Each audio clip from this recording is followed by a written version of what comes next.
The following is a presentation of Wareham Gatemen Baseball, brought to you by the Gatemen Baseball Network in conjunction with the Cape Cod Baseball League.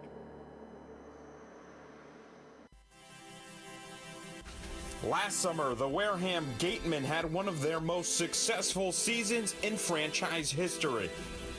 Skied out to left field. This ball is way back. See you later. Colton Shaver. 2-1 pitch. That is rocketed out to right field. Back goes the right fielder. That one's gone. An absolute bomb to right field for Gavin Sheets. Hey, swung on and hit out towards center field. Bartosik on the move. Kind of got turned around. He's at the wall. Scaling the wall. He reaches up and makes the catch. But despite their regular season success, the 2016 Gatemen were sent packing after the first round of the CCBL playoffs. Is this ball fair? It is! Bro comes in to score the game's tying run. McKinnon comes in as well. Bourne has walked off, and Wareham's season is over. Now, a new season and a fresh start in Wareham. College baseball's finest are coming from all over the country in pursuit of the Gatemen's 8th Cape Cod Baseball League Championship. Through the infield, coming around to score is Topa. Play at the plate, and Metz is safe too. It's a 2 RBI single for Brandon Lockridge, the leadoff man. Swung on and cranked out to left center field, chasing it down. This one's gone. Willie McIver has tied the game at 3 here in the 5th inning. Chopped in the infield. Coming over is Politz. He doesn't handle the baseball. The run scores. The Gatemen win their 3rd consecutive home opener. 4-3. What an ending. It's Wareham Gatemen Baseball, and you're listening to it live on the Gatemen Baseball Network. It has been 7 full days since we were last here at McKeon Park here in Hyannis, Massachusetts. The Gatemen are here to take on the Hyannis Harbor Hawks for their 3rd meeting of the game. That's coming up at 6 p.m. My name is Sam Corman, joined alongside me by Connor Federico. We will get it to Jacob Toby in just a few minutes. The Gatemen have lost 4 in a row coming into tonight's game, dating back to that doubleheader loss to the Chatham Anglers on Sunday. But then again, last night, a loss to the Orleans Firebirds all the way up in Orleans on the East Coast, and it was a rough going for the Gatemen bats today. We'll send it to Connor here. What happened? Well, it's been a rough go of things for the Gatemen against the East Division. Despite the 1 win to Harwich that came last Thursday, they are 1-3 against the Eastern Division this season, but thankfully for them, they're playing against the West today, who they haven't fared much better against. They're 1-2 on the season. The 1 win against the Falmouth Commodores, the walk-off in the home opener, but those 2 losses have been against the team that the Gatemen seen today. So when you break everything down, the Gatemen have really struggled against the Harbor Hawks. They've struggled pretty much against everybody so far, and I think it's been a little bit more on the offense than it has been on the defense and the pitching. Last Wednesday, the Gatemen were shut out 3-0 on opening day here in Hyannis, and the last game a rough 6-2 loss to Hyannis as well. So they've only scored 2 runs against this Hyannis pitching staff. We've seen a few of the same pitchers twice against Hyannis this season. Christian Tripp, Ethan Larison, and Michael Bertel have all gone against the Gatemen. What is it about this pitching staff that's really troubled the hitters? Well, they're taught well, and Chad Gassman was telling me the last time we were here on opening day that they just want their pitchers to throw strikes, much like the Gatemen coaches stress to their pitchers. But first pitch strikes are really a point of emphasis. Plus, these guys will rotate pitchers in and out as soon as one starts to feel the effects of fatigue. They'll get pulled out of the game pretty much immediately because they have so much depth in their bullpen. But we'll see a different pitcher from them. It's going to be Kevin Coulter today, and Jacob Toby will talk more about that in the South Coast Health pregame when we get it to him. But for the first time this year, we're going to see Frankie Bartow for the Gatemen, who was their closer for the Hurricanes of Miami this year. He had 12 saves, really impressive stuff, dominating fastball. And then when he gets you deep in the count, he can throw some off-speed stuff for strikes, and he can throw it effectively and change speeds and change the hitter's eye level with the breaking ball. So I'm really excited to see him in a starting role. He made 28 appearances for Miami this year. None of them were starts. So we'll see how he does today. That 28 appearances for Frankie Bartow this year, a lot, but not quite as much as 2016, where he led the entire NCAA in appearances. That's Frankie Bartow out of Miami. We'll send it over to Jacob Toby now, our today's host. Jacob? All right, thanks very much, Sam, and welcome into Gatemen Pregame Live, presented by South Coast Health. Again, my name is Jacob Toby. Thank you for coming out, listening to the Wareham Gatemen on the Gatemen Baseball Network. The Wareham Gatemen are sitting right now at 2-5, and they find themselves last in the Western Division, only 4 points, and the Hyannis Harborhawks sit third in the West at 3-2-1 with 7 points. They tied that game against YD just a couple days ago. And the Wareham Gatemen, again, coming off the 2-0 loss, like the guys said, at Orleans yesterday. Mason Feely pitched well, but not well enough. Well, he did pitch well, but the offense, rather, did not do well to back him up. Feely pitched out of a bases-loaded jam in the first inning and had a bounce-back outing after his opening day start here at Judy Walden Scarfile Field in Hyannis, Massachusetts. And Hyannis coming off a 5-3 win versus the Chatham Anglers. Ford Proctor hit his first home run of the season, and Reese Hampton got on base to start the game. That was the first time that Hyannis had threatened to score in the first inning all season long. And then Ryan Weiss had a dominant outing, 5 innings pitched, 5 hits, 1 earned, no walks, and 7 strikeouts. And last year, through the first 7 games, Hyannis was 0-7. This year, they find themselves sitting at 3-2-1. Let's take a look at the starting pitching matchup. First for the Wareham Gatemen, it's going to be Frankie Bartow out of Miami. Like the guy said, he's a sophomore, a power right-handed pitcher, 6'3", 200 pounds, out of Miami, Florida. He went to Terra High School in 2017, made all his appearances out of the bullpen, 28 appearances to be exact, 1-3, 30 innings pitched, a 3.60 ERA, 18 strikeouts to 10 walks. That is a 1.8 strikeout to walk ratio, 12 saves, which was 4th in the ACC this season. He's got a fastball mix that 87 to 91, relies on its sinking movements, got a changeup, got a curveball, mostly a one-inning pitcher like Sam Corman said early on.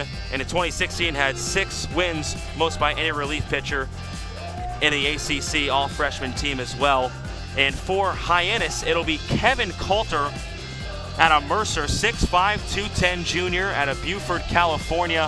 He is a talented pitcher for Mercer. He was 5-3 this season, 15 appearances. He started 12 of those games with a 4.86 ERA.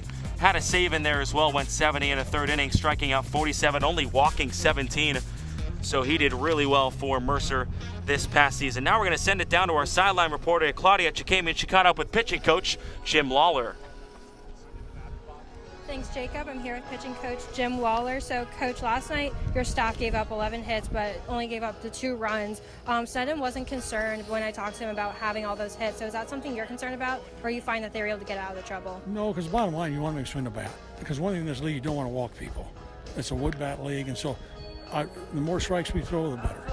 And you were mentioning about the walks. They only walked 2 batters last night, and that's something that has changed from the very beginning of the season where you're walking a lot of guys. Is that the progression you want to see? Well, the big thing right now, people got to remember, a lot of these guys haven't been on the mound for one time yet. And so until you can get all the pitchers on the mound once to get them comfortable, then second, third time, that's when you start grading them. First time out, I just get their pitches and get them out of there and then try to get to the next outing. And we still got guys that haven't pitched once yet. And they're still not getting those first pitch strikes. It's been struggling so far this first week of the season. So what are you trying to get with them so they're getting more strikes, and those especially first pitch ones? And more than anything else, get them comfortable. Pitchers, hitters are out there every day. Pitchers are out there once a week, 10 days.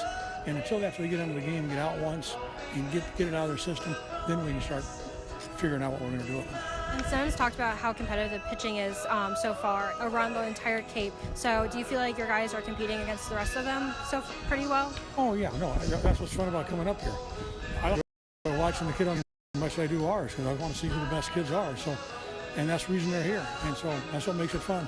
And Bartow is getting the start today. He pitched that one really well inning in relief against the win in Falmouth. So what did you like about him that you're giving him the start today? Well, the big thing for him, he's been a closer at Miami.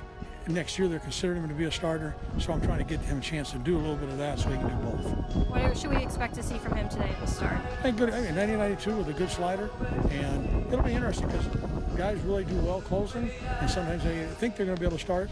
It's a different mentality as a starter, and so, but he needs to try that in case he's going to start at Miami, and that's the reason we approach that. Great, thanks, Coach. Back to you, Jacob. All right, you're in. All good? Yes. The Wareham Gatemen last season had a 7-game winless streak, but in that stretch, They did not lose more than 3 games in a row. Right now, they are in a 4-game skid and are struggling after losing both games to Chatham in the doubleheader on Sunday, losing to Hyannis on Monday and Orleans yesterday. The Bats have just not gotten it going. Mason, he struggled in his first start versus Hyannis on opening day, and it looked as though those struggles would follow him in the first inning versus Orleans. Trying to get out of this bases loaded, no out jam. Off speed, this one is hit to Baird, who throws it in to MacGyver. MacGyver on to first, in time, double play. What a great play by the Wareham Gatemen defense. They go 5-2-3. Runner goes. It's a hit and run. It's lined straight to Fosnot.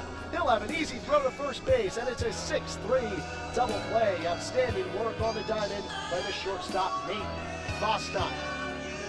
Gonzalez wearing number 5 in white. Neely wearing 50 in blue. Neely, the volunteer, deals. Cut on a miss, strike 3.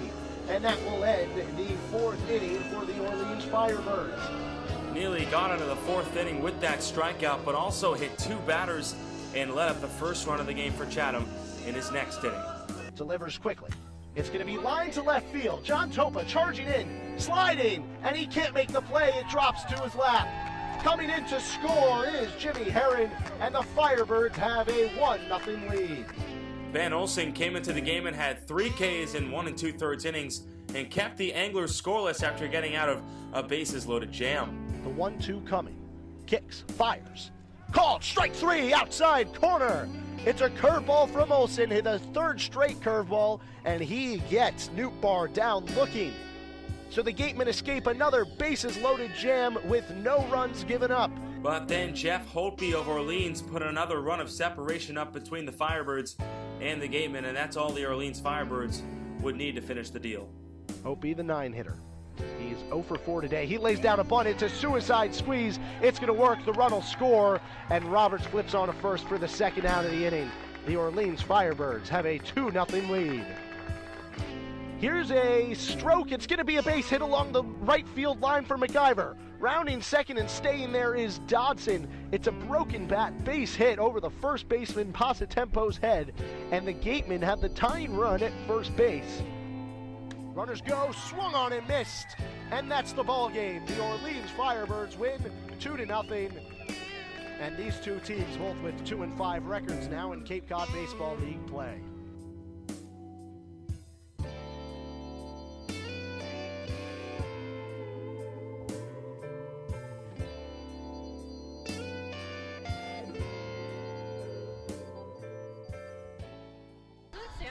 All right, that was a very, very sad piece.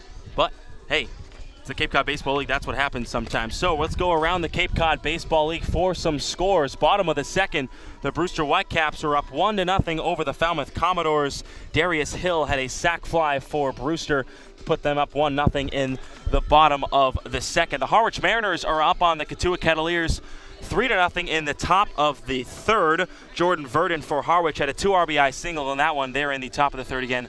Harwich up 3-0. Bottom of the 3rd in Yarmouth Dennis, the Red Sox hosting the Chatham Anglers, all knotted up at 0 in the bottom of the 3rd.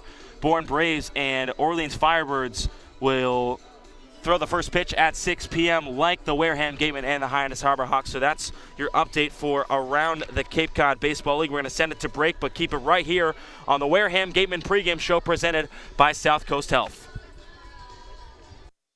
When you're sick or injured, you want care when and where it's convenient for you. South Coast Health Urgent Care has 4 locations: Fairhaven, Wareham, and now in Seekonk and Dartmouth. You can view wait times and even check in online at southcoast.org/urgent-care. Choose the time and location that's best for you. We'll even remind you when it's time to come in, and walk-ins are always welcome. Urgent care that exists to meet your needs. More than you expected? That's more than medicine. Check in at southcoast.org/urgent-care. Registration is now open for the 2017 Wareham Gatemen Youth Clinics. The instruction clinics are open to boys and girls between ages 4 and 15. The clinics are a great opportunity to meet and learn from some of the best collegiate players in the country. Clinics are held Monday through Friday, depending on the player's off day. For more information and to sign up your young ball player, visit www.gatemen.org. All-Star Game Weekend starts with a celebrity softball game on July 21st at McKeon Park in Hyannis. come watch Jason Veritek, Bill Lee, Nancy Kerrigan, Scott Zolak, and other celebrities play ball in support of the Cape Cod Baseball League and Spalding Rehabilitation Hospital of Cape Cod. Gates open at 4 p.m. For more information and to buy tickets, go to allstarcapecod.org. That's allstarcapecod.org. Registration is now open for the 2017 Wareham Gatemen High School Clinics. These programs are run by the Gatemen coaching staff with a focus on exposing high school area players to the college game. To sign up for either the hitting, pitching, or catching camps, visit www.gatemen.org for more information.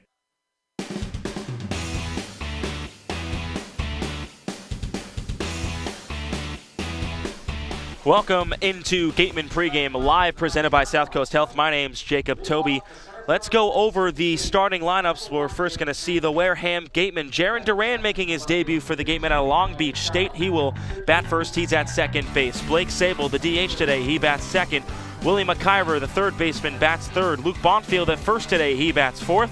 John Topa in left field, he bats fifth. Jake Anchia, the catcher, he bats sixth. Andy Shadid in right today, he bats seventh. Nick Angelini in center bats eighth, and Ben Baird, the shortstop, bats ninth. And of course, for the Wareham Gatemen, it'll be Frankie Bartow out of Miami. Now for the Hyannis Harbor Hawks, the former Bourne Brave Jake Mangum, he leads it off in center field. Played with the Bourne Braves in 2016. Reese Hampton, who's killed the Gatemen as of late, he's in left field. He starts second. Daniel Robinson, the DH, he bats third. Dominic DiCaprio is the catcher. He bats fourth. Robert Newstrom is in right field. He bats fifth. Brendan Donovan, the third baseman, bats sixth. Ford Proctor, who had his first home run yesterday, bats sixth, is the shortstop, bats seventh rather. Brent Stallings is the first baseman. He bats eighth. And then Hunter Stovall is the second baseman, and he bats ninth. Now we're going to send it again to our Claudia Chikamian. Thanks, Jacob. I'm here with newcomer Jaron Duran. So you just got here. How excited are you to be playing on the Cape this summer? I'm excited, not just to play in the Cape, but to play some baseball again. I missed it. So you just got here, just starting to get used to the guys. But what have you noticed about the atmosphere in this team? It's a friendly atmosphere. Everybody's laughing and joking, smiling. It's always good to come into a friendly atmosphere. You had a very good season this past season with Long Beach State, got into the regionals, and so you're batting leadoff tonight. What are you hoping to accomplish with a team that's struggling offensively? I'm just looking to get on base for the guys. It's baseball, everybody struggles, but I'm just going to get on, hopefully let the big guys go and hit the ball far, and I'll run for them. Great, thanks, Jaron. Back to you, Jacob. All right, thanks very much, Claudia, and nice to see Jaron Durant finally here for the Wareham Gatemen. And I bring in now our beat writer, Matt Fell. Matt, how are we doing today? Jacob, how are we? I'm doing pretty well here at Judy Walden Scarfile Field in Hyannis. And now, we're going to be debuting the Felled at the Field segment for Around the Horn tomorrow. Make sure to check that out on YouTube. But today it's going to be story time with Matt Feld. You got a story to tell us about Jaron Durant? We have a story about Jaron Duran, but we also have a story about Kyle Kasser. Many stories we do. We have multitude of stories. We'll start with Kyle Kasser because he's going to be the newcomer tomorrow. He was expected to arrive today, but unfortunately his flight was canceled due to mechanical issues, so he will be in the starting lineup tomorrow. Kyle Kasser, a late addition to the team. He was just signed from Oregon, had a terrific season, 352, 75 hits, hit 381 in the league en route to an all Pac-12 selection. And head coach Don Seddon was telling us a great story before the game about how he found out about Kyle Kasser. The other day he said his internet in his house was working for once, for like the first time since he's been here, and he logged on to Facebook, and his good coach and his good friend is the head coach at Oregon, and they are Facebook friends. And sure enough, he noticed that he was talking up one of the kids in Kyle Kasser. He sent his buddy a message to see if he was available.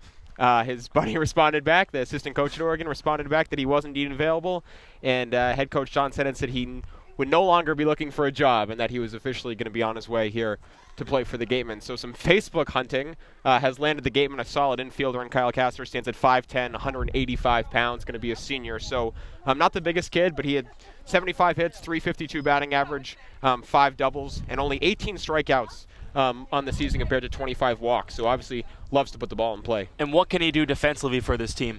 Well, he gives them another option. I mean, all along, William McIver is expected to be one of the main catchers for the Gatemen so far on this summer, and he's just not been able to do that because the Gatemen do not have the infielders necessary for him to be able to come behind the plate, so he's had to play a lot of third base. The arrival of Kyle Kasser and Jaron Duran, who can now play second base, gives the Gatemen that opportunity to put McIver behind the plate and make them a little stronger defensively. We saw in McIver's one start behind the dish that he's very solid back there. He's very athletic. He moves well. He's got a great arm. And then now being able to put him behind the dish, add Kyle Kasser to third base, Jaron Duran at second base, and then you can choose Ben Baer, Nate Fastnot, Robbie Metz, 3 very quality shortstops, and you really improve your infield defense all around. And then Pompey comes in as well, and then the defense gets even better, plus his offense. He hit 10 home runs this year for Kentucky. Yeah, and head coach Don Senna was really excited that this lineup is really going to be able to get stretched out once Kyle Kasser gets here and Tristan Pompey arrives. Pompey at 360. He's going to be in the NCAA Home Run Derby. And so when you have guys hitting at 350, Jaron Duran, who had 308 with 19 stolen bases on the year, 5 triples, when you add these players to the top of your lineup, well, it allows those guys who are now at the top of the lineup to slide down into the middle and the bottom of the order, and all around, you have a much scarier lineup than the Gatemen have had these last couple of days. All right, you heard him. Matt Feld, our beat writer. Read him on Gatemen.org. He does some good stuff for us there. The Gatemen Baseball Network would like to remind you that you can contact us anytime by emailing gatemen@pressbox.org. Please feel free to send us your questions or comments, and we'll make sure to address them as soon as possible. Make sure you're keeping up with all the Gatemen action 24/7 by following the Wareham Gatemen on Twitter, Instagram, Facebook, YouTube, and SoundCloud. We're going to take a short break here on Gatemen Pregame Live, presented by South Coast Health. Then we'll get you out to the call with Sam Corman and Connor Federico. When you're sick or injured, you want care when and where it's convenient for you. South Coast Health Urgent Care has 4 locations: Fairhaven, Wareham, and now in Seekonk and Dartmouth. You can view wait times and even check in online at southcoast.org/urgent-care. Choose the time and location that's best for you. We'll even remind you when it's time to come in, and walk-ins are always welcome. Urgent care that exists to meet your needs. More than you expected? That's more than medicine. Check in at southcoast.org/urgent-care. Registration is now open for the 2017 Wareham Gatemen Youth Clinics. The instruction clinics are open to boys and girls between ages 4 and 15. The clinics are a great opportunity to meet and learn from some of the best collegiate players in the country. Clinics are held Monday through Friday, depending on the player's off day. For more information and to sign up your young ball player, visit www.gatemen.org. All-Star Game Weekend starts with a celebrity softball game on July 21st at McKeon Park in Hyannis. Come watch Jason Varitek, Bill Lee, Nancy Kerrigan, Scott Zolak, and other celebrities play ball in support of the Cape Cod Baseball League and Spalding Rehabilitation Hospital of Cape Cod. Gates open at 4 p.m. For more information and to buy tickets, go to allstarcapecod.org. That's allstarcapecod.org. Registration is now open for the 2017 Wareham Gatemen High School Clinics. These programs are run by the Gatemen coaching staff with a focus on exposing high school area players to the college game. To sign up for either the hitting, pitching, or catching camps, visit www.gatemen.org for more information.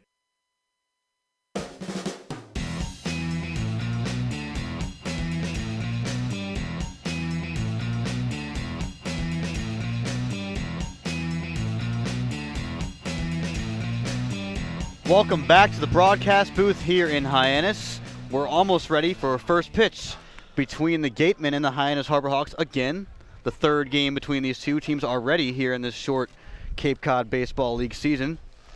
And we got some keys to the game first. My key is to score the first run, particularly in the first 4 innings of the game. The Gatemen have only scored before the 5th inning once this season, and they lost that game. But even in the Harwich win, the 9-0 win, they did not score before the 4th inning. We aren't seeing them getting the bats going at all until the 6th when they do get the bats going, which is really not happening that often for Wareham so far this season. What about you, Connor? Well, you just mentioned it, that the Gatemen don't score runs early, and a bunch of these games this season have been 0-0 ball games for most of the contest. And usually when you're in that position, you're saying to yourself as a broadcaster, as a fan, as a player in the dugout, or as a coach, okay, 1 run and now we're ahead. But for the Gatemen, I feel like that 0-0 situation, that could be dangerous for them, because so far this season, the other team has been the one to put up that first run. We saw it yesterday in Orleans, and it happened against Hyannis at home. So when the Gatemen won against Falmouth, they did get that first run on the board. They ended up giving up the lead and then taking it back in the 9th. But that was a good win for them, and I'd like to see them get that first run on the board, like you said. But for key players, for those keys to the game, I'd really like to see the new guys step up and make their mark on this game. The very newest guy, Jaron Duran, we talked about him a little bit in the pregame earlier. Duran, coming out of Long Beach State, had a fantastic year with the Dirtbags. Yes, that's Long Beach State's baseball mascot, the Dirtbags. They had an outstanding year like they usually do in the Big West. Very impressive. Ended up losing to their Big West rivals, Cal State Fullerton, in the Super Regionals. But he's going to carry that NCAA tournament experience here to Cape Cod this season to really help Wareham succeed. Other than that, Luke Bonfield, he's been here for a few days now, but out of this lineup right now, he is one of the newer additions to the team. I'd really like to see him finally get going. Last year when he was here, he hit 3 for 8, a 375 average, but it was only in 2 games. Now he's 0 for 16, I believe, in his first couple of games this season. So you'd really like to see him improve upon that mark. Bonfield coming in 0 for 12 today. And it is now time for the national anthem. As in the great words of Connor Federico, it is the United States, or the national anthem of the United States of America.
It is a gorgeous concert band rendition of today's anthem. I was about to say, Sam, that's the first time this season that we haven't had live vocals in front of us for the national anthem. It's always nice, but it's a good change up getting the nice concert band. I love that version. Well, it's shorter, and when you get all the instruments in there, it's really incredible. But we're not music analysts. Indeed, we are baseball broadcasters. Maybe one day.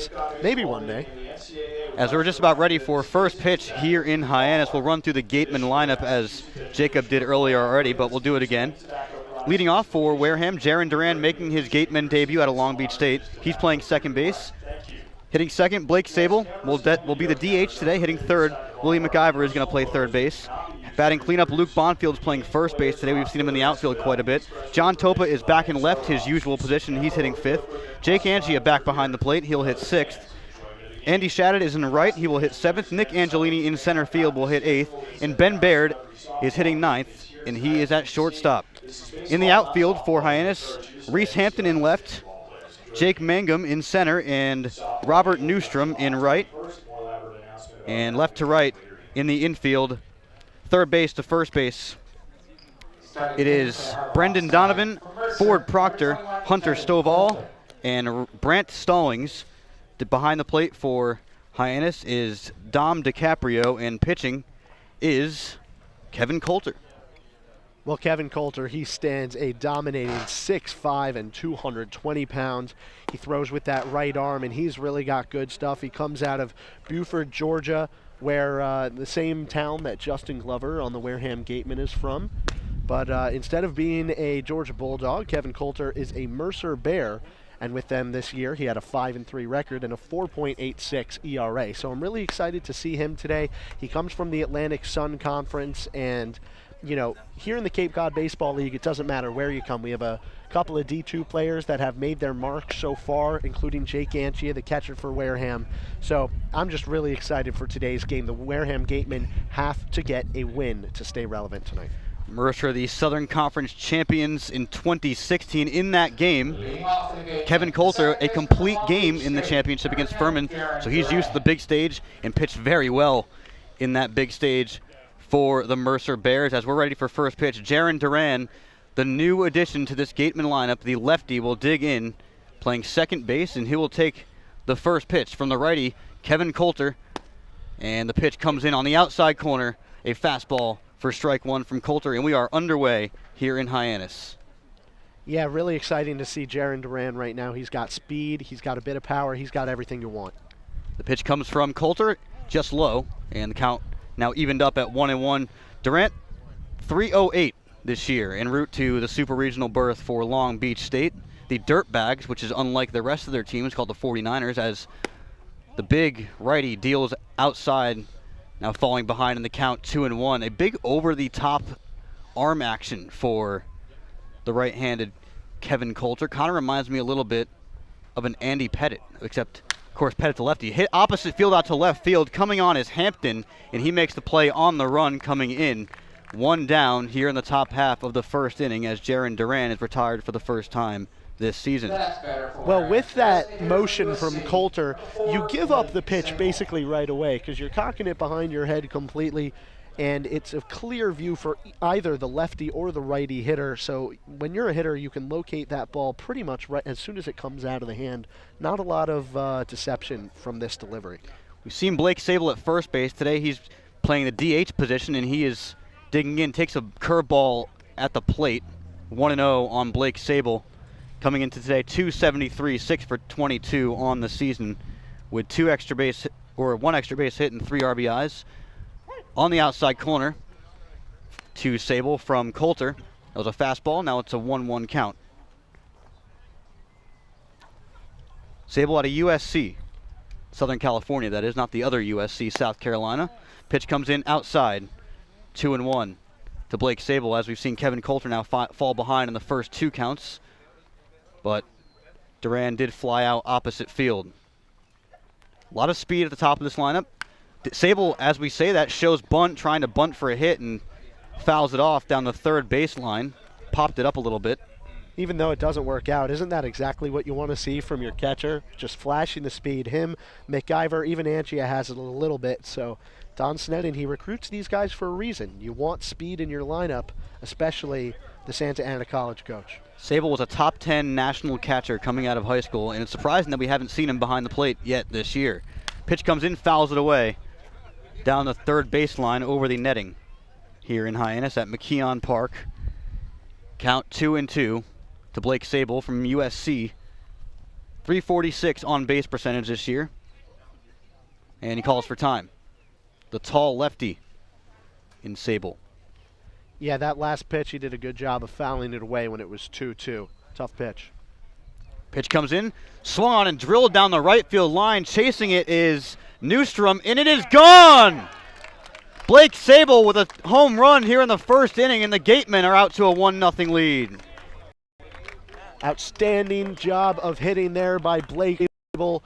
That one was a bomb, and we knew it the entire way. Almost hit the scoreboard out there that says Eye Health Services here in Hyannis. Man, that one was a shot, and the Gatemen had their second home run at the season right now, all of them on the road. So a solo shot for Sable, his first of the season, his second extra base hit of the season. And that'll bring up the only other home run hitter for the Gatemen this year, the righty, Willie McIver, playing at third base today. McIver, one of 3 catchers in the lineup today. Sable at DH. McIver playing third, and the actual catcher today is Jake Anchia out of Nova Southeastern. You'll see him in the 6th hole. That is just the third run for these Gatemen against the Hyannis Harborhawks. Pitch comes in high. Count now 1-1 on McIver. That's just the third run for the Gatemen against these Harborhawks this season, and this is the 19th inning of play against these blue and orange Harborhawks. And this one's drilled into left field for a base hit. And rounding first is McIver, but he's going to hold on there. It's a 1-out single and a 1-0 game MacIver on base. He had 3 hits yesterday. He's really swinging the bat well. Well, your key to the game, Sam, was to make sure that the Gatemen scored before the 4th inning. Very particular, but it was very true. That was a struggle for Wareham so far this season. Blake Sable hitting that home run. He pulled that one. Willie MacIver, he pulls one along the left field line. So far, these Gatemen hitters are all over Coulter. Great hitting. The righty Luke Bonfield is 0 for 12 so far in his Gateman career, but he steps in here with a runner on first, a breaking ball right into the glove of the catcher today, Dom DiCaprio. Strike 1 on Bonfield. Out of Arkansas this year, 283 in his career at Arkansas, 95 career RBIs with the Razorbacks. Pitch comes in, lined up the middle for a base hit. MacIver is going to stop at second, but the 3rd straight hit for the Gatemen here early on in this game. Well, they're really rolling here. Bonfield finally gets his first hit of this summer. Willie MacIver, he's 4 for his last 4 now, dating back to yesterday. So, I mean, I think it's been absolutely fantastic right now for the Gatemen. Bonfield gets that all-important first hit of the season. We know how good of a hitter he actually is. He's just struggled a little bit in these first 3 games for Wareham. And John Topa's been one of the best hitters for Wareham this year. He's going to step in a big spot here. The Gatemen can try to pile on the runs here in the first inning. That'd be huge against the Hyannis Harborhawks lineup that has really struggled to hit as well this season.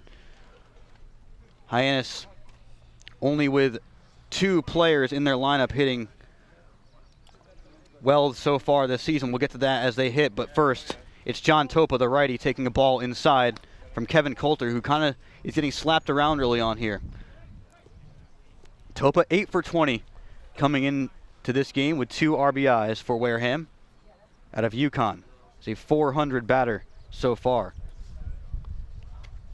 The righty deals. Swung on and fouled away by number 14 in blue. The Gatemen wearing their traditional navy blue road jerseys that we've seen this year, with the big red W on the left chest and the big red numbers on the right stomach. And the Harborhawks in their home whites with the orange sleeves. They used to be the Hyannis Mets, and they kind of stuck with that color scheme. The righty, Topa, from the righty Coulter, swung on and missed. And Topa now with 2 strikes. Now it's a 1-2 count.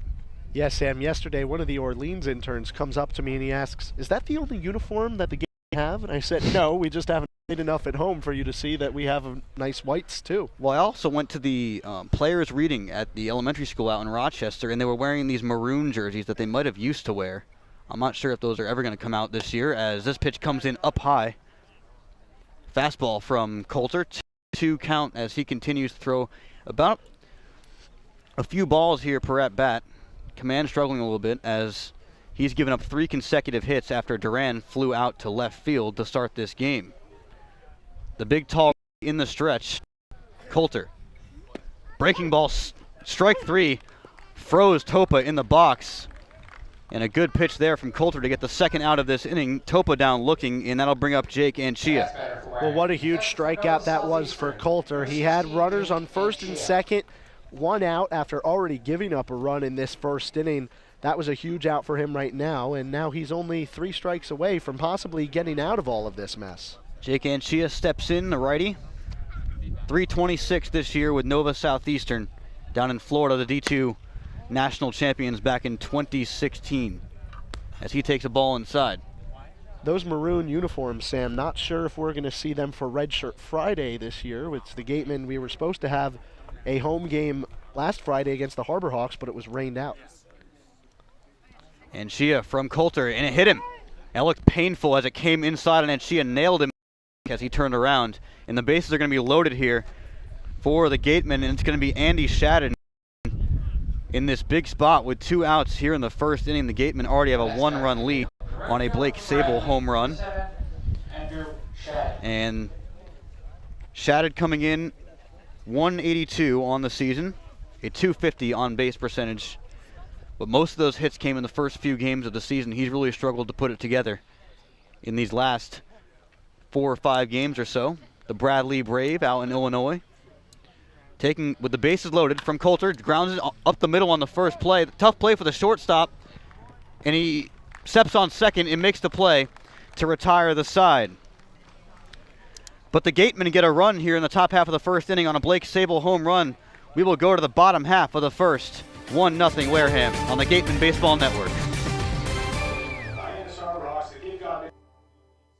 When you're sick or injured, you want care when and where it's convenient for you. South Coast Health Urgent Care has 4 locations: Fairhaven, Wareham, and now in Seekonk and Dartmouth. You can view wait times and even check in online at southcoast.org/urgent-care. Choose the time and location that's best for you. We'll even remind you when it's time to come in, and walk-ins are always welcome. Urgent care that exists to meet your needs. More than you expected? That's more than medicine. Check in at southcoast.org/urgent-care. The Down East Lobster Roll combos are back at the 99 restaurants. Visit today in Centerville, Falmouth, Mashpee, Wareham, or Yarmouth for the best value for lobster rolls on the Cape. The 99, proud sponsor of the Cape Cod Baseball League.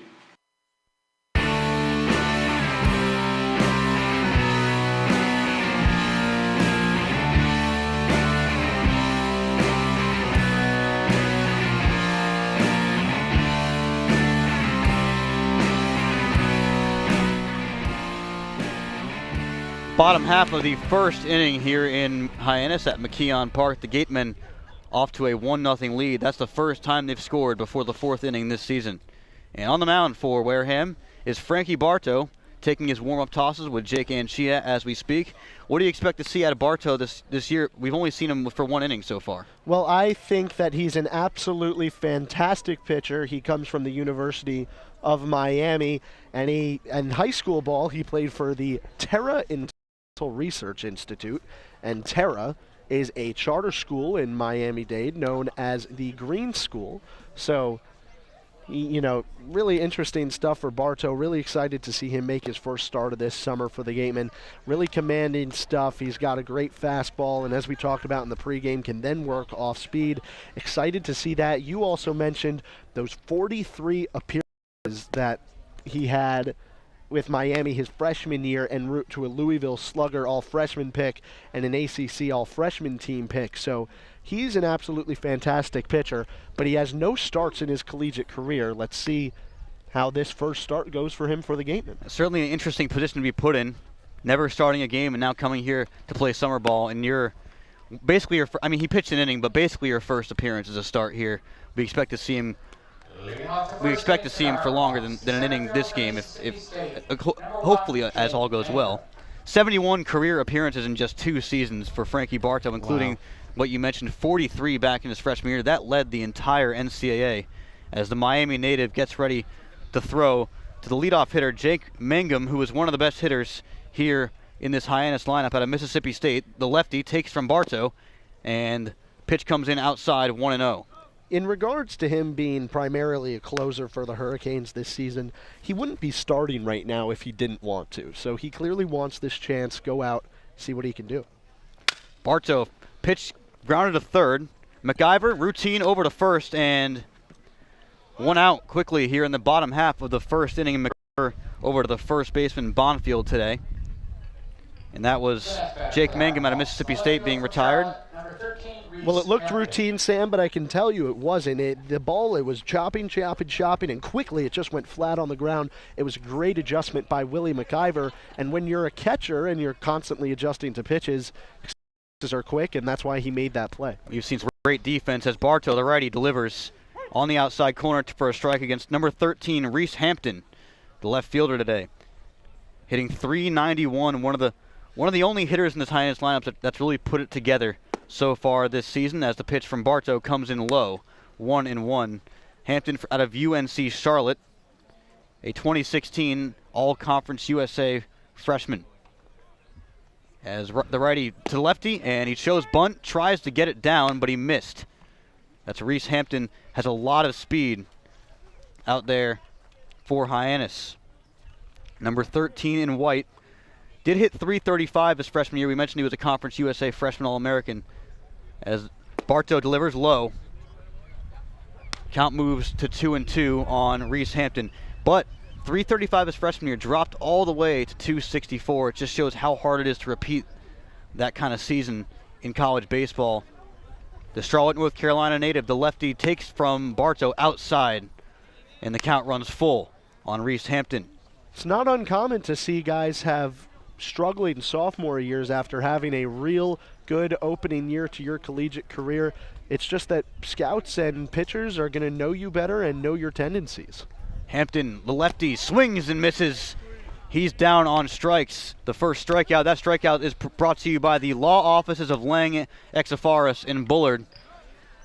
Hopefully you get to say that a lot today as Hampton goes down swinging. Yeah, we didn't yesterday, Sam, and it was sort of a tough outing for the Gatemen pitchers, but right now Frankie Bartow showing us what he can do. Most of the time when you're a closer in college baseball, you really have to have commanding power, and that is exactly what Bartow is showing to us right now. Don't be deceived by the fact that Orleans only put up 2 runs yesterday as Bartow delivers a breaking ball inside on the corner to Daniel Robinson, strike 1 on the designated hitter. 2 runs for Orleans yesterday, but 11 hits in that game. That's a lot. The righty, fastball, it might have been a changeup actually, way out in front was Robinson on that. And he's now quickly down 0-2 as Bartow's command looks pretty good here early. 2 outs here in the first inning. Gatemen up by just a run here on a Blake Sable solo shot back in the top. Swing and a miss. Bartow strikes out Robinson swinging. Another strikeout brought to you by the law offices of Lang, Exafaris, and Bullard. We will go to the second inning. 1-2-3 for the Gatemen here on the Gatemen Baseball Network. They lead 1-0.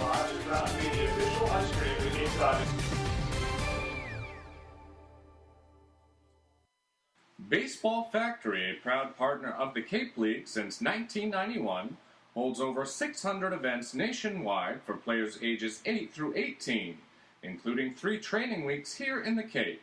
Baseball Factory alumni have played on every Division I college program across the nation, plus 400 have made it to the majors.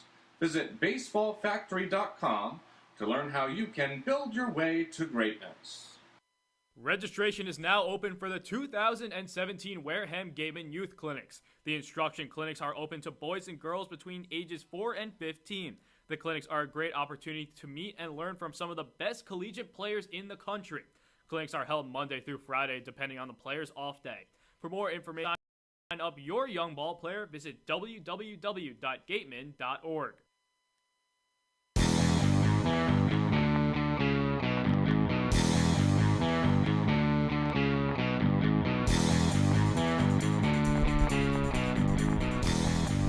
Top half of the second inning here in Hyannis. The Gatemen out to a 1-0 lead on Sable's solo shot back in the first, down the right field line. And it's going to be Nick Angelini leading off here, the 8-hitter for Wareham. The Gatemen did score a run in the first, but they also left the bases loaded. That can't really happen. Yeah, and it's super frustrating because without that Blake Sable shot, there are no runs for the Gatemen in this game. It's only the second inning, but that first inning was a real boost of confidence for them. Absolutely, and Nick Angelini has yet to see, as he, on the first pitch, drives this one out to center field. Moving over is Mangum, and he makes the play. So on one pitch, Angelini is retired. Bit of unluckiness there for Angelini. First pitch he sees, it was on the outer half of the strike zone, and he just swung it the opposite way. It floated up a little too long, and that's why the center fielder Magnum was able to make the catch. Ben Baird steps in for Wareham, the 9-hitter today. We saw a lineup change before the game started. Nate Fosnot was in the lineup at short as the righty deals a breaking ball up high, 1-0 on Baird. And Fosnot was in the lineup at the 7-hole, but then a minor, hopefully a minor injury in batting practice put Baird in the lineup late. So he's at shortstop. We saw him yesterday there. Struck out 3 times. And this breaking ball is low in the dirt. 2-0 on Ben Baird out of the University of Washington, facing Kevin Coulter in his second inning of work. Coulter, as Baird steps in on a 2-0 pitch, Coulter delivers. Fastball down the line, and it's foul. Just foul, as it looked like it was going to be foul if the third baseman had let it bounce again, but he decided to play it. And it was, I guess, on that last bounce, just a little bit foul to the left of that third base line. Yeah, and I think that ball might have come off of Ben Baird's foot, and just barely, but the home plate umpire didn't catch it. Instead, they were waiting for it to roll down the line. I think Baird thought if that one stayed fair, he was going to have a base hit, so he just ran anyway and didn't say anything. It looked like a chopper from our angle here, just down the first baseline. To the right of the catcher, DiCaprio. Pitch comes in low in a 3-1 count now, as Kevin Coulter continues to have to play catch-up in these at-bats here. He's been behind in a few now. Has had one strikeout back in the first. It was John Topa looking.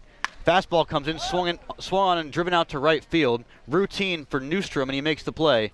2 gone on the second. Tough at-bat there for Barrett. He was up in the count, swings at that one, and just flies it up. Yeah, but I don't hate the swing at the 3-1 pitch right there by him. I thought it was a good pitch. It seemed like it was right where he wanted it.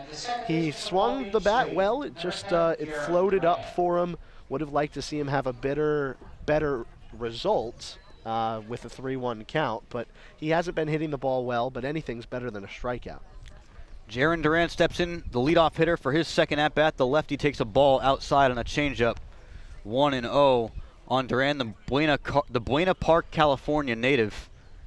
Hit .308 this year for the beach, they call it out there, Long Beach State.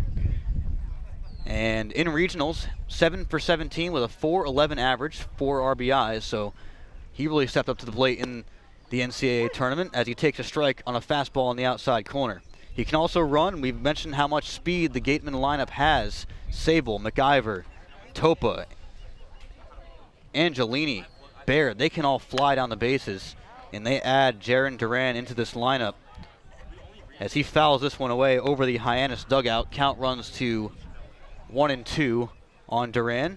I'd throw Shadid in that speedy category too, and then literally every single one of the bench players today, Dodson, Metz, Lockridge, and Baird, all have speed. Lockridge especially on that bench, and Dodson can fly. I'm sorry, Baird's in the starting lineup. It's Fosnot who's on the bench that has plenty of speed. That late change. Yeah. Fouled away by Jaron Duran over the Hyannis dugout. Once again, remains a 1-2 count on the second baseman / shortstop. We might see a little bit of him at shortstop this year, but it is kind of clogged over there on the left side. Grounded to short. Proctor over to Stallings, and just in time. Jaron Duran flying down the line on a routine ground out there. 1-2-3 inning for Hyannis. We'll go to the bottom half of the second, still 1-0 Wareham on the Gatemen Baseball Network.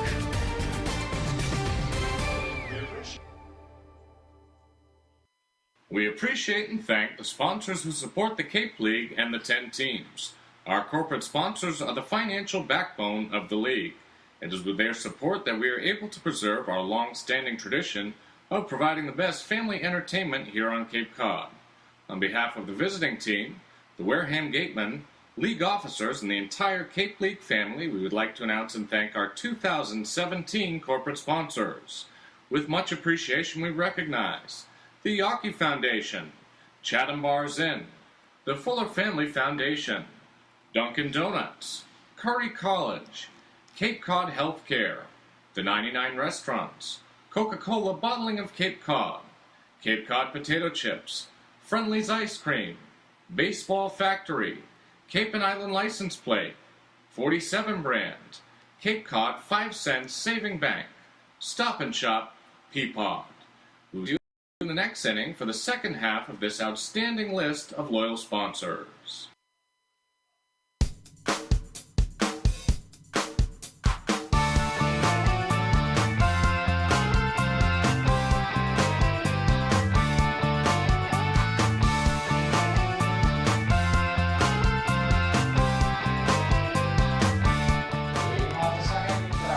Welcome back here. It's the bottom half of the second inning here. Gatemen have a 1-0 lead over the Harbor Hawks. Sable's solo shot back in the first remains the only run in this game. And Dominic DiCaprio is going to step in, the cleanup hitter, the catcher for Hyannis for his first at-bat against big Frankie Bartow, the righty out of Miami, who deals swing and a miss again on a change-up there from Bartow. 0-1 on DiCaprio, who's 0 for 7 this season. A 2016 NCAA all-regional player. Swung on and fouled away over the Gatemen dugout and into the bullpen over there. 2 fastballs so far in this inning from Bartow. DiCaprio was way behind on the first, swinging and missing way late, and then DiCaprio just barely fouling this one off to the right. So, man, Bartow's fastball is on. 0-2 from Bartow. Just low. And the umpire calling that one just low. But Bartow probably wanted that, as he already has 2 strikeouts here. DiCaprio out of Rice. The righty takes the pitch low from Bartow. Count now 2-2. DiCaprio hit .366 this year for the Rice Owls. 6 home runs, 49 RBIs. Bartow, the righty, breaking ball in the dirt. And the count now runs full after he was up ahead on DiCaprio, 0-2. So Hyannis would love to get this leadoff guy aboard here in the bottom half of the second, down by a run. They've struggled to score all year. We mentioned as he swings and misses the 3rd strikeout of the day for Frankie Bartow, presented by the law offices at Lang, Exafaris, and Bullard. So Bartow, 3 strikeouts, 4 batters faced here. He looks like he's dealing so far here in this game, just 4 batters in. Newstrom's going to step in, the right fielder today. Well, with all these strikeouts, I think this is the first time we're really seeing this out of a Gatemen pitcher this season. Plenty of Wareham starters have had good starts and gotten through guys, but not all these strikeouts. The righty Bartow pitches on the outside corner and on the low corner there. 0-1 from the Bartow, the righty. Newstrom, 286 so far this year, 4 for 14 with a double. Also a .333 on base percentage. This one's grounded foul off the foot of Newstrom.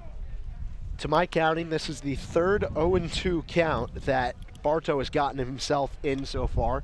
And you want to know how those other guys went? Strikeout, strikeout. So this is a very positive sign for Bartow. Wouldn't mind seeing another. 8 of the 9 Hyannis Harbor Hawks have played so far this year as Bartow delivers.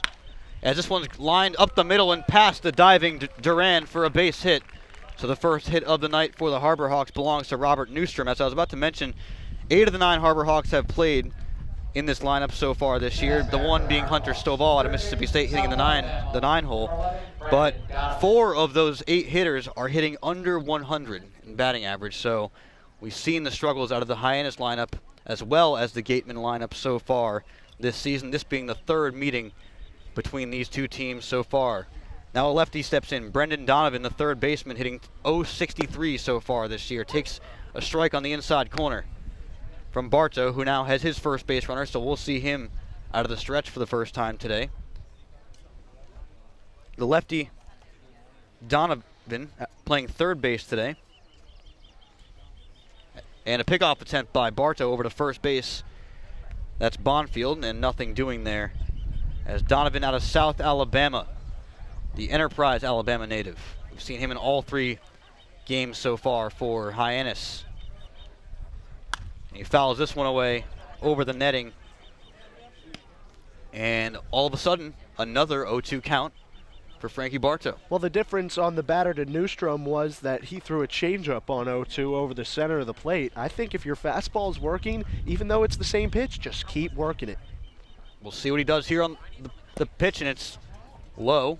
Looked like that fastball, 1-2. Yep. A little bit tough to tell that speed difference, just about 10 miles per hour between the changeup, maybe 15 between the changeup and the fastball of Frankie Bartow. Donovan played for the Sun Belt champs this year in the South Alabama Jaguars down in Mobile.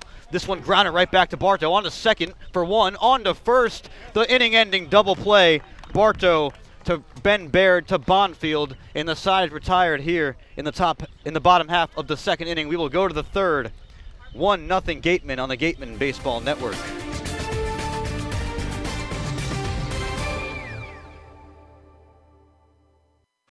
Continuing with our corporate sponsors, we also want to recognize and thank Franklin Sports, Advanced Embroidery, Cape Destinations, Robert B. R., Sullivan Tire, Vacation Inn Cape Cod Veterinary Specialists, Cape Cod Times, Kinlan Grover Real Estate, Next Radio, Yellow Book, TSA, Rawlings, Cape Cod Chamber of Commerce, Highline Cruises, Sports Picks, On Deck Sports, Barnstable Bat, Hyannis Area Chamber of Commerce, H.P. Hood, Sunderland Printing, and Axis Bats.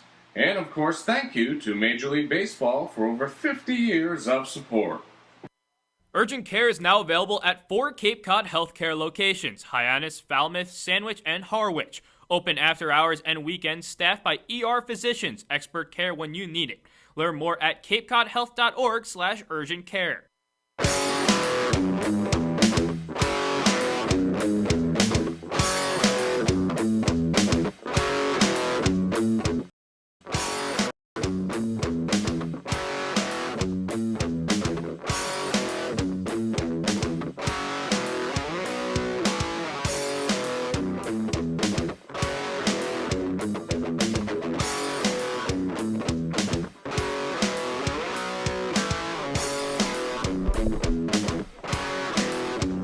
Top half of the third inning here in Hyannis. The Gatemen off to a 1-0 lead, and the guy who is responsible for that lone RBI, that lone run, is Blake Sable, as he hit a solo shot back in the first down the right field line. He pulled it straight out there. The tall lefty Sable takes a ball strike outside. A little bit of a delayed call from the umpire there from Kevin Coulter on the outside high corner there to Sable. Sable now 7 for 23 this year with 1 home and 4 RBIs. And the fastball comes in low to Sable. Count runs to 1-1.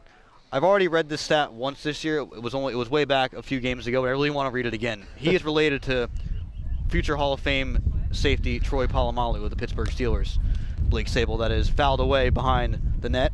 And they're both University of Southern California Trojans, so a little family connection there at USC. Blake Sable coming from Aliso Viejo, California, had a .250 average this year for the Trojans in 100 at-bats, so 25 hits. Pitch comes in high to Sable. You know, breaking down the lineup here, Sam, this is the first time we've seen Sable in this second spot this year, and I think it's great. When you've got Willie McIver behind you, it forces the pitcher to throw to Sable. Coulter delivers the righty, and lefty Sable fouls it back behind the plate, back into the netting. 2-2 count coming up against Blake Sable, the designated hitter today. What do you think it is that has prevented him from getting any starts behind the plate so far this year? Do you think it's just a clog behind there right now? It's just a clog. Too many guys. Sable, the lefty, fouls it over the Hyannis dugout. Count remains 2-2 as Sable fighting off some pitches. The 33rd round pick of the Cleveland Indians back in 2016 before he opted to attend Southern California. The lefty Sable facing the righty Coulter again. Fouled away once again down towards the Hyannis dugout. So Sable really wasting some pitches, really getting Coulter to work here, as he's already faced 10 batters here as we are here in the top half of the third inning, which we haven't seen from Wareham. They've usually just been rolling through the lineup here early on in these games, and especially in the first 4 innings. Sable, the lefty, swings and misses at a breaking ball, and he's down on strikes. So after firing one down the right field line, Coulter adjusts and is able to strike out Blake Sable. So here's Willie McIver, Sam, and in his last go-around, he had a single that went to left field. The bat did break. If you were listening at the time, you could hear the sound. And during batting practice today, he told our Matt Feld, in a second, he fouls this one off, that he told our Matt Feld today that he just bought the bat, and he was thinking, oh, it'll just last 3 days. 3 days, how about one at-bat? So he's hitting with something new now. Well, that bat that he bought was not the bat that he hit a home run with on Sunday. That was in the first game of a doubleheader against the Chatham Anglers. That 3-run shot tied that game. Pitch comes in from Coulter on the outside corner. Strike 0-2 now on McIver, who is 11 for 26 this year. That's over 400. Leading this Gateman in RBIs with 5 RBIs so far. Got to second, and pitch comes in outside from Coulter. Count now runs to 1-2 as a good take there from McIver, as that pitch was not far off the plate. And the catcher DiCaprio framed it well as well. McIver out of Washington. The righty takes a breaking ball low. And now 2-2 on McIver, the third baseman. We've seen him make a lot of good plays over there at third base so far this year. That's probably a reason why he's staying over there as opposed to getting more starts behind the plate. At catcher, McIver swings and grounds this one down the line just a little bit early on that breaking ball. Well, all three of them, Anchia, McIver, and Sable, are outstanding catchers. You know, right now, the Gatemen don't have anybody that's listed as a first or third baseman. So you put McIver at third because he's got the reflexes. You put Sable at first because he's got the height. So I think it's working out, that even though those guys aren't regularly playing catcher. McIver is 4 for his last 5, and in the 2 at-bats before those, he walked. So really getting some good at-bats in these last 3 games for McIver, even though the rest of his team has been struggling. As a 2-2 count remains here on McIver. The righty delivers, and strike 3 on the outside corner. McIver knew it immediately, so he's down looking. Coulter has recovered well here in the 3rd inning. He struck out the last 2 batters, and Bonfield's going to step in, who singled back in the 1st inning. Well, similar to John Topa in the top of the 1st, the strikeout looking. Both McIver and Topa knew it as soon as it crossed the plate, but they were just expecting something else. And the righty Coulter to Bonfield, fouled away over our heads down here on the first base side. Bonfield coming in a righty, now earning his first hit. How big is that to get your first hit here with the Gatemen if you're Bonfield as this pitch comes in high on the outside corner? Well, it does wonders for your confidence, because as soon as you get that first hit, after saying, man, these guys are putting me in the cleanup spot, they're putting me in the 5 role, they have faith in me, they have trust in me. Bonfield takes similar pitch to that last one. This one just in there on the high outside part of the plate on Bonfield. So now the count 1-2 on the cleanup hitter, who is 1 for 1 today. Swing and a miss on the inside corner, and Coulter strikes out the side here in the 3rd inning. We will go to half. Hyannis looking to tie this game at 1 or get more. 1-0 Gatemen here on the Gatemen Baseball Network. We'll send it to Jacob Toby, actually, for a game break before that bottom half.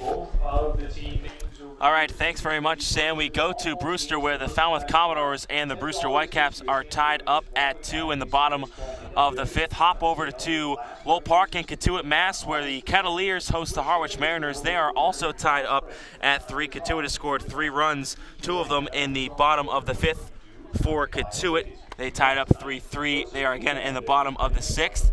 In Yarmouth Dennis, the Red Sox trail the Anglers 7-2 in the top of the 6th.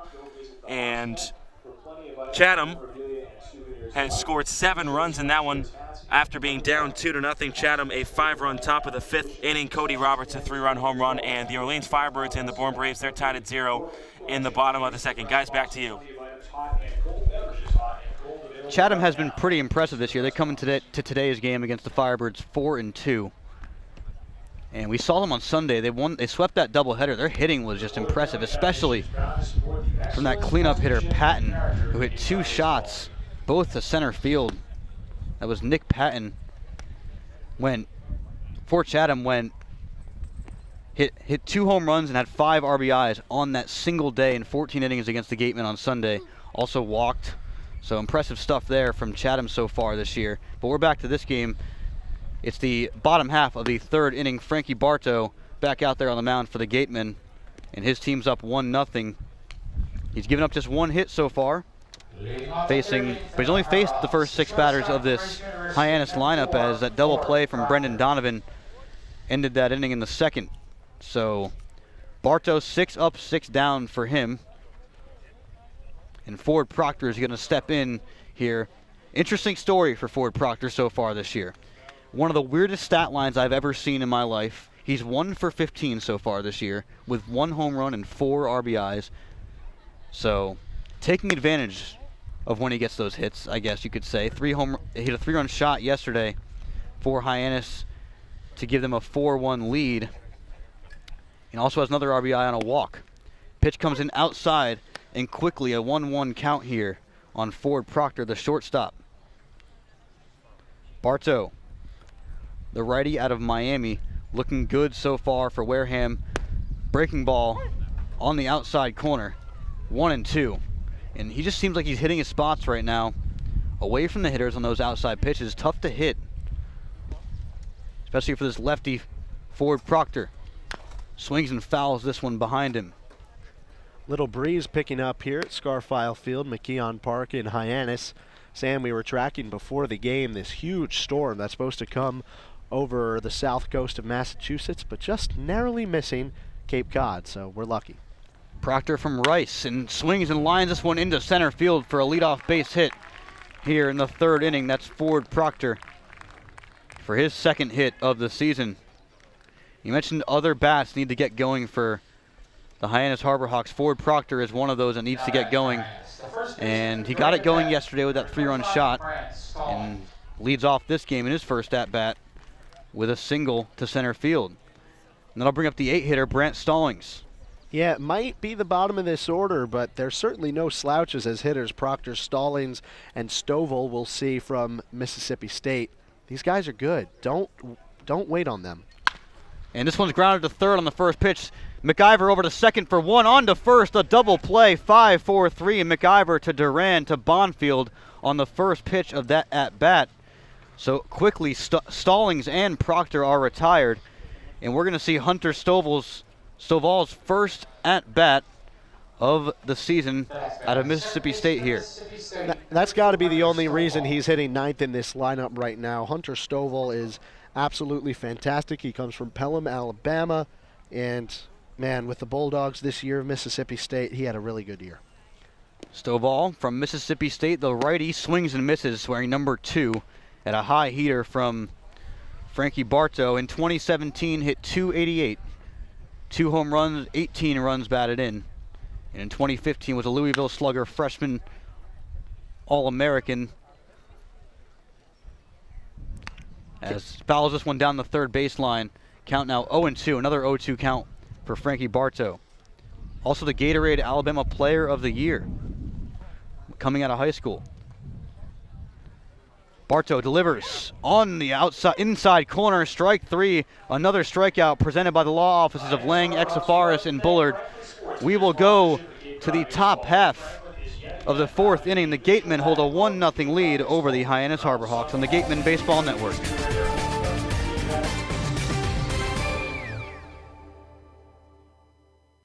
The Fuller Family Foundation is proud to support the excellent sportsmanship and character of the Cape Cod Baseball League. Give the gift of life. Donating blood is an easy, quick, safe way to save a life. Blood collected at Cape Cod Healthcare blood drives stay on Cape Cod and is used to treat people here. For information on upcoming blood drives, or if your organization is interested in sponsoring a blood drive, visit capecodhealth.org or call 508-862-5278. Cape Cod Healthcare. Expert physicians, quality hospitals, superior care. The Wareham Gatemen and the visiting team, the Cape Cod Baseball League, and the NCAA promote good sportsmanship by student athletes, coaches, and spectators. We request your cooperation and positive support of the participants and officials. Profanity, racial or sexist comments, or other intimidating actions directed at officials, student athletes, coaches, or team representatives will not be tolerated and are grounds for removal from this ballpark.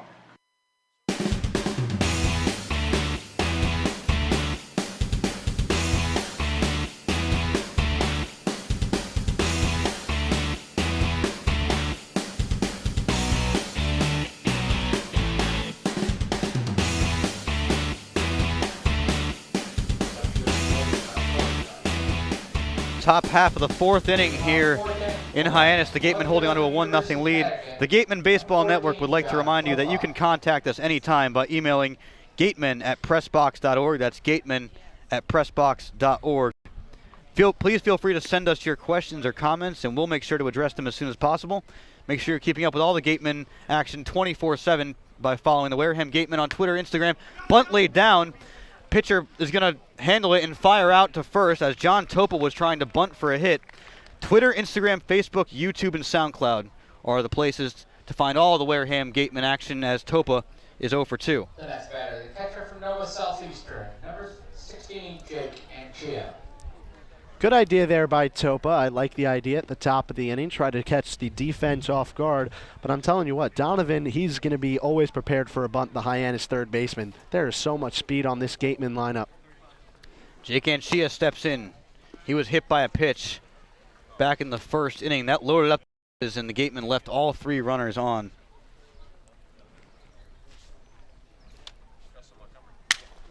And this one's lined up the middle slowly, and it gets through for a base hit, so Anchia is on board. That's just his 3rd hit of the season. He's now 3 for 17. And the Gatemen get that much-needed first base runner of the inning.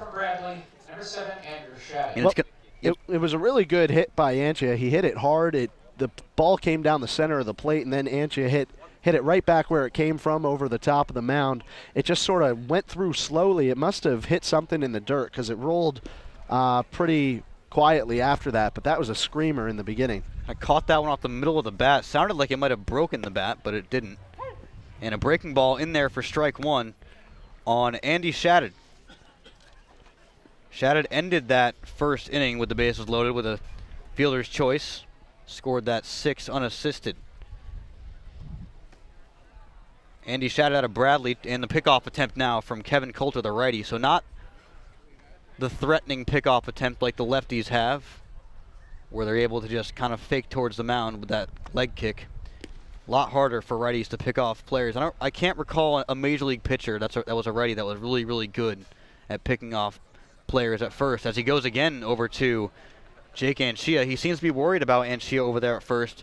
We haven't based too much this year, so it's hard to, we're not really sure if he's fast or not, but apparently he has some speed out of Nova Southeastern. As Shattuck, the righty, swings and fouls this one over towards the Hyannis dugout, and he's down 0-2.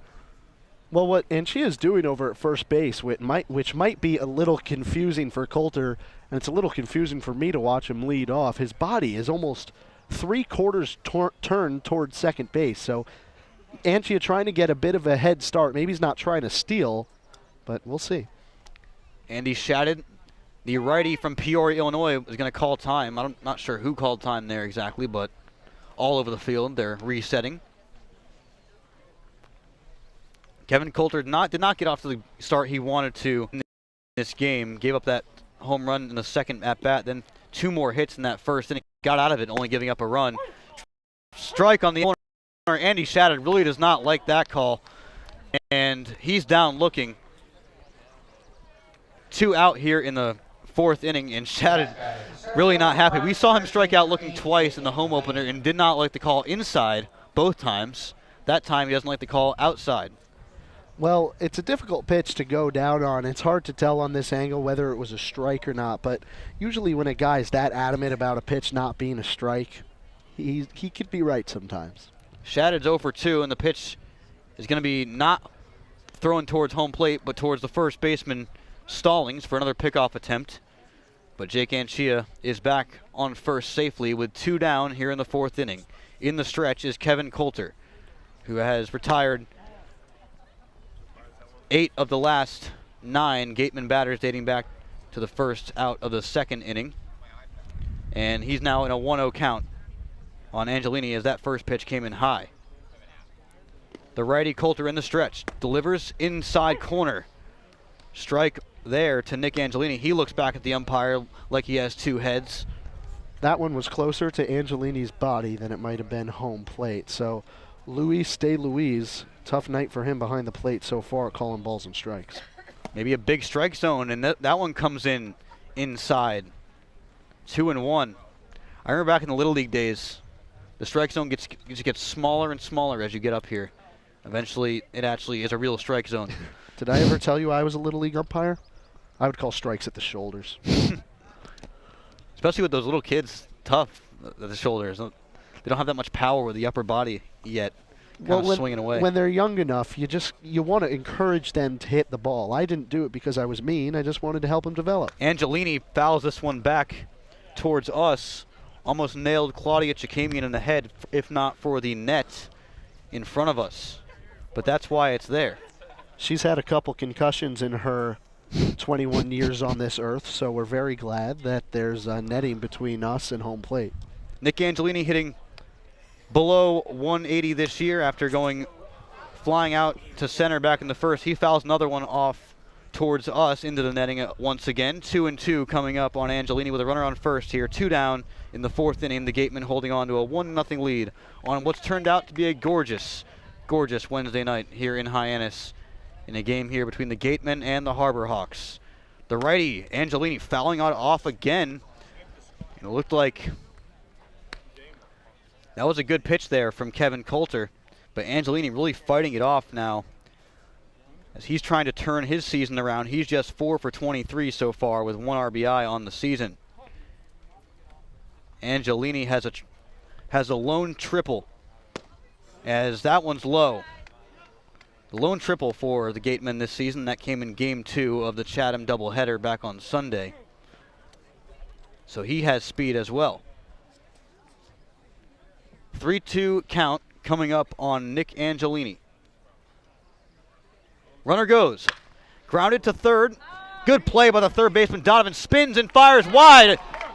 Runner from second is going to advance to third, and he's going to come home, and he's going to stop there and go back. A crazy turn there at third from Jake Anchia. He looked like he really wanted to come home as the ball flew past the first baseman Stallings. Advancing to second on the play is the hitter Angelini, and it will be an E5. The shortstop from Washington. It was a third baseman Donovan with that throwing error over to first base to the right of the first baseman Stallings in the dirt, and he couldn't handle it. That's a really tough break for Donovan. I mean, it took a lot for him to even get the glove on the ball, let alone get it cleanly off that tough hop. He had to spin, and then in order to get Angelini in time, he had to spin and throw at the same time. So second and third now, 2 outs for the Gatemen. So 2 runners in scoring position now, and the 9-hitter Ben Baird steps in. Really struggling so far this season. We mentioned he struck out swinging 3 times yesterday against the Orleans Firebirds. Once in the 3rd, once in the 6th, and again in the 8th inning, en route to a 2-0 loss. Was 3 of 7 strikeouts for Wareham yesterday. The righty Ben Baird facing Coulter, swings and misses, and it's 1-1. That's the first time in a while we've seen one of the Gatemen hitters be that far behind on a Kevin Coulter fastball. I don't know if Baird's not seeing the ball well. You know, the sun is now poked out behind one of the buildings to our left, so it's creating some funky shadows, but it seems like, for the most part, the ball is in the sun. Baird hit .091 for Washington this year. The righty Coulter delivers to Baird outside as the catcher, DiCaprio, kind of slipped there, and he's lucky the ball didn't get by him. Well, that's the second time this at-bat that the ball almost got by the catcher, DiCaprio. The first time was the first pitch of the at-bat. The ball hit in the dirt, and he blocked it with his chest. So really good job by him behind the dish. 2-1 coming to Ben Baird with runners on second and third in there for a strike. 2-2 on the middle part of the plate. A good pitch to hit there for Baird. Well, I think it was a little more outside, and the Gatemen fans here behind us are not exactly happy with that call, as neither was Baird. I think this strike zone, we're going to call it officially a little bit funky on the outside corner. A little bit bigger than most strike zones as the righty deals to the righty, grounded to short, and this over to first, and Baird is retired from Proctor to Stallings as the Gatemen strand 2 more runners. They've now left 5 on base here as the top half of the 4th inning comes to a close. We'll head to the bottom. Hyannis trailing Wareham 1-0 on the Gatemen Baseball Network.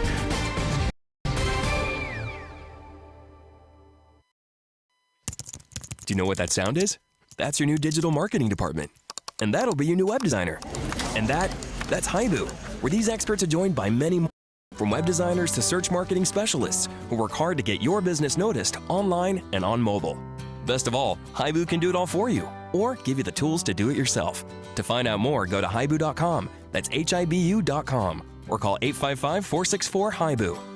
Oh, that'll be your next new customer. Haibu, made for business. Red Shirt Fridays is a national program created to acknowledge, honor, and support our troops who put themselves in harm's way to defend our freedom.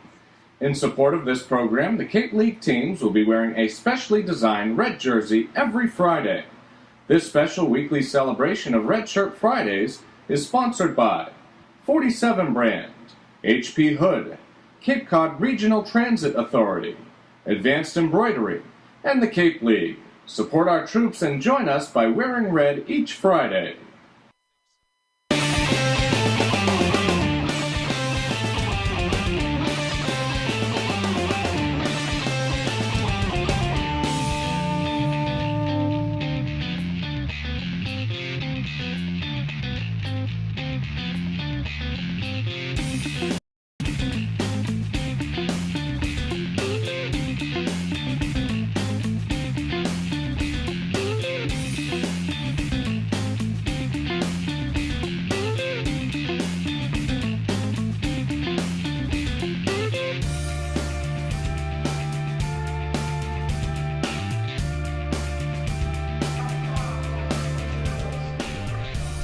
Welcome back here. It's the bottom half of the fourth inning. The Gatemen leading the Harbor Hawks 1-0, and Frankie Bartow with 3 scoreless innings retired all 9 batters he faced. Well, 1 hit, or 2 hits, but the double plays got the batters back for them. So 9 up, 9 down for Frankie Bartow. Pretty impressive stuff. But Justin Montgomery is stepping in now to pitch for Wareham out of Cal Baptist. He's got a fastball that we can expect to hit about 93 miles per hour. He mixes it up with a curveball and a changeup. Those both get in the 83 range. So I'm really excited to see the Cal Baptist Lancer on the mound right now against Harwich on Thursday. The former Peninsula first pitch ground short, Baird off his chest, and it boots off him towards the second baseman. So an E6 has the leadoff man aboard for Hyannis. Well, really tough play for Baird, and this infield has been iffy this entire game so far. Ball, it stayed flat the entire time off the bat through the infield grass. It takes one hop in the dirt, and then suddenly it's at Baird's shoulder. So I don't think anybody in this infield would have been able to make that play. That's just a tough break for Baird. A tough one there, and the runner on first is going to be Mangum, as he was the hitter. We never even got to mention that Mangum was in the box before he grounded that one to short. The leadoff hitter out of Mississippi State, and now Reese Hampton will step in. Struck out swinging back in the first inning. He's been one of the most consistent hitters in this Hyannis lineup so far this season, hitting 9 for 24 so far with 3 extra base hits. Pickoff attempt from Montgomery over to first. Nothing doing there. Well, you just want to do it just to tire out the runner a little bit. Every slide matters as a runner. It takes something off your energy, but Magnum looks like he wants to go. Mangum 11 for 14 as he goes. They step on second for one on to first. Did he not step on second? No, he did not. It kind of looked like he might have swiped the bag there from here, but they get the force at first. 6-3 Baird to Bonfield, but advancing to second because he was stealing was Jake Mangum. So he's on second. And now Daniel Robinson will come up with 1 out. The stolen base just saved a for sure double play there for Hyannis. Yeah, it was a good hit and run attempt, and maybe Hampton wouldn't have swung at that pitch and grounded out if it wasn't an on hit and run. So now a runner in scoring position, kind of works like a sacrifice bunt.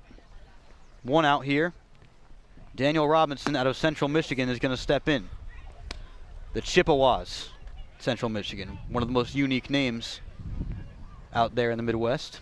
Pitch comes in high to him, 1-0 on Robinson. 271 hitter career at CMU with 67 career RBIs, pitch at the shoulders. So 2-0 now from Justin Montgomery after we saw Frankie Bartow kind of blow through the first 3 innings of the Hyannis batting order. Now the first runner in scoring position is on for Hyannis with just 1 out in the fourth. Montgomery, the righty from Cal Baptist, popped up to left field. Coming on is Topa, and he lets the shortstop Baird make the play. 2 down, a big out there for Montgomery here in the fourth inning. Well, Baird has sort of made up for himself after letting that error get to him, this first batter of the inning. He's since made an assist over to first base to retire Hampton, the number 2 hitter, and he just caught that one to get rid of the third hitter, Robinson. He just calls a sign now to Montgomery, and I have a feeling it has something to do with getting behind the runner at second base for a possible pickoff. Montgomery deals and low in the dirt. 1-0 on the cleanup hitter DiCaprio, the catcher out of Rice. In the bullpen for Hyannis is Connor Green out of Ole Miss, the right-hander, warming up for the Harbor Hawks. Expect to see him later in this game, maybe in the top half of the 5th, as another pitch high from Montgomery, 2-0 on DiCaprio.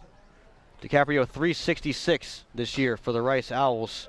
6 home runs, 49 runs batted in a 946 on base plus slugging percentage. Righty on the outside corner, a breaking ball there. Good one from Montgomery. 2-1. DiCaprio's shaking his head, though. He thought that one was outside. So we've talked about the outside of the strike zone today for righty batters on the right part of the plate if you're looking behind home plate. Difficult night. And it looks like at least it's consistent from the umpire. You want to see consistency, whether it's a bad strike zone or a good one. One's popped up way up in the air. Making a run for it is the catcher, Anchia, in a basket catch. A good play by Anchia in the side here in the bottom of the 4th. We'll go to the 5th. No runs on an error for the Hyannis Harbor Hawks. The game lead 1-0 on the Gatemen Baseball Network.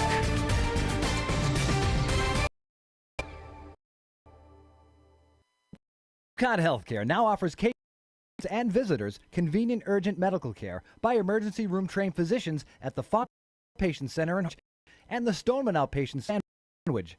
For sore throats, x-rays and splinting, suturing of lacerations, and much more, come to the